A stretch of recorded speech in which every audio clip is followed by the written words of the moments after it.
మాది కల్లంపేట గ్రామం. మా పేరు పూడి శ్రీరాములు. మాకు ఆనంద్ గారు మాకు సిల్వరుగా మా కల్లంపేట గ్రామంలో ఉన్నారు. అలాగే మాకు సార్ మహేష్ గారు ఉన్నారు. మా ఆవిడకి మట్టలోకి వచ్చింది. దానికి నేను ప్యూర్కి తీసుకెళ్ళాలని ఒక ఆలోచనలో ఉన్నాను. అలా కాదు అసలు మా వెస్టేజ్ మందులు వాడండి అన్నారు. డాక్టర్ ఆ రోజే ఇంకొక పేషెంట్ తీసుకొచ్చాను.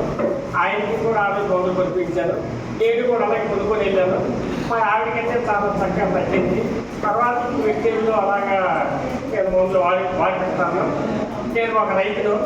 మరి ఈ సంవత్సరం అనుకూల పరిస్థితుల్లో వర్షాలు లేకపోవడంలో ఒక వ్యవసాయానికి వాడమన్నా మాకు పరిస్థితులు అనుకూలంలో నేను అందులోకి వెళ్ళట్లేదు.